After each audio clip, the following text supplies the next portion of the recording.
There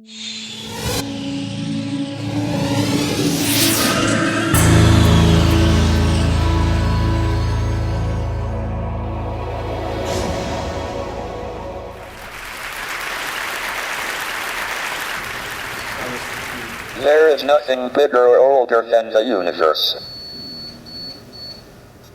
The questions I would like to talk about are: 1. Where did we come from? How did the universe come into being? Are we alone in the universe? Is there alien life out there? What is the future of the human race? Up until the 1920s, everyone thought the universe was essentially static and unchanging in time. Then it was discovered that the universe was expanding. Distant galaxies were moving away from us. This meant they must have been closer together in the past. If we extrapolate back, we find they must have all been on top of each other about 15 billion years ago. This was the Big Bang, the beginning of the universe. But was there anything before the Big Bang? If not, what created the universe?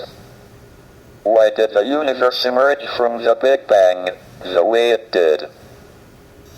We used to think that the theory of the universe could be divided into two parts.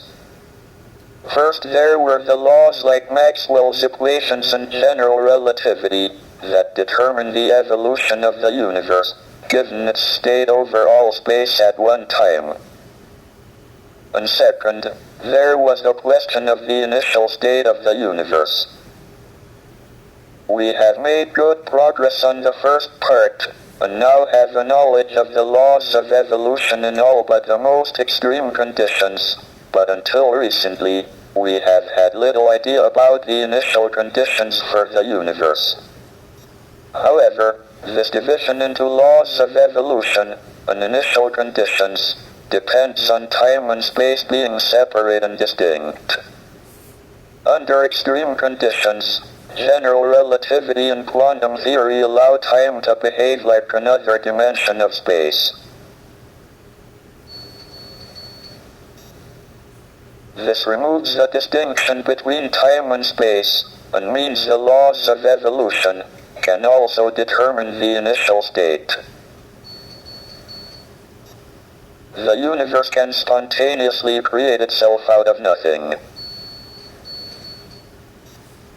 Moreover, we can calculate the probabilities that the universe is created in different states.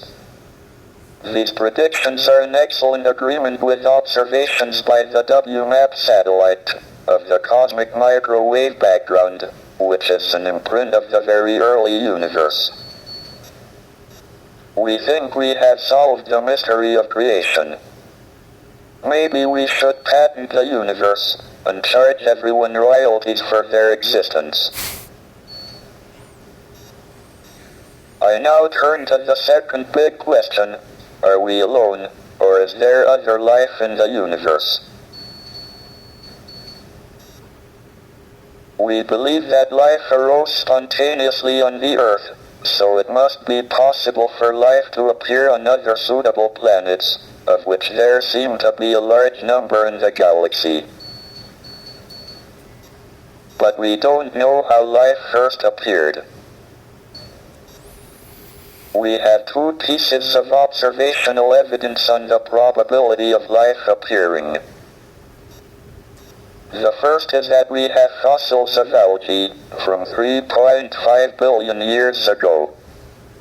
The Earth was formed 4.6 billion years ago, and was probably too hot for about the first half billion years.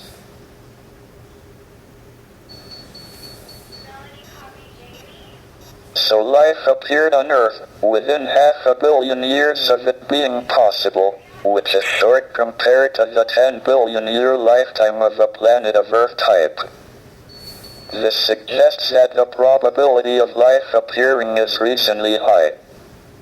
If it was very low, one would have expected it to take most of the 10 billion years available. On the other hand, we don't seem to have been visited by aliens. I'm discounting reports of UFOs. Why would they appear only to cranks and weirdos? If there is a government conspiracy to suppress the reports and keep for itself the scientific knowledge the aliens bring, it seems to have been a singularly ineffective policy so far.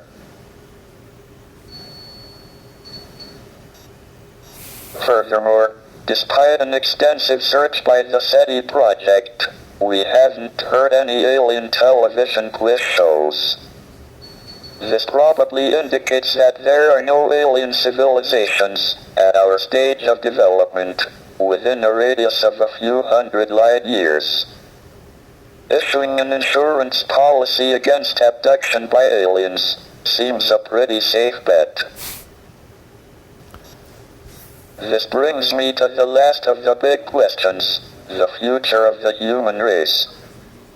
If we are the only intelligent beings in the galaxy, we should make sure we survive and continue.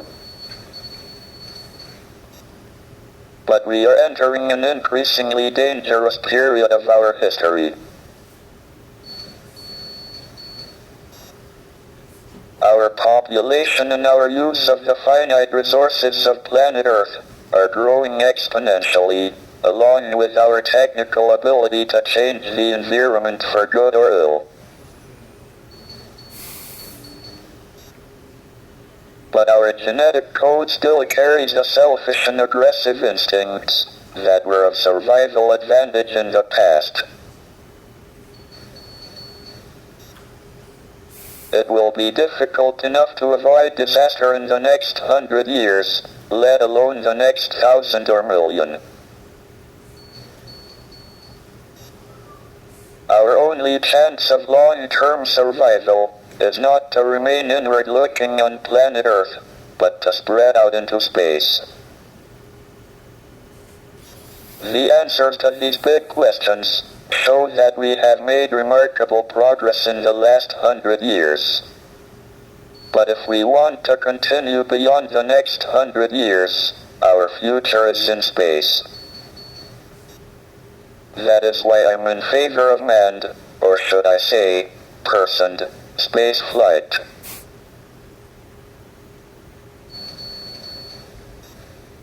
All my life, I have sought to understand the universe and find answers to these questions. I have been very lucky that my disability has not been a serious handicap. Indeed, it has probably given me more time than most people to pursue the quest for knowledge. The ultimate goal is a complete theory of the universe, and we are making good progress.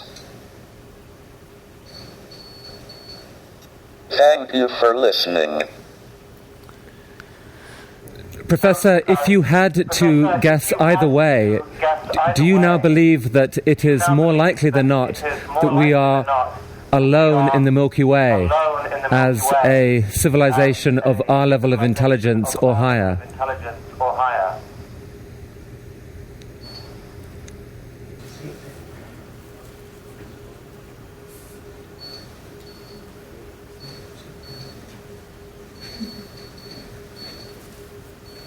This answer took 7 minutes and really gave me an insight into the incredible act of generosity this whole talk was for Ted.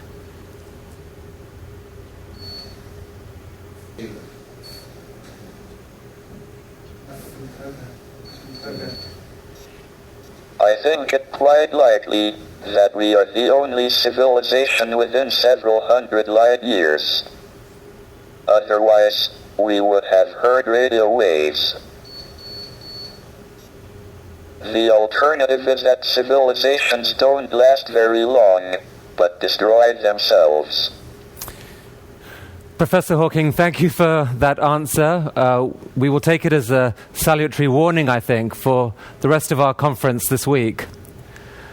Professor, we really thank you for the extraordinary effort you made to share your questions with us today. Thank you very much indeed.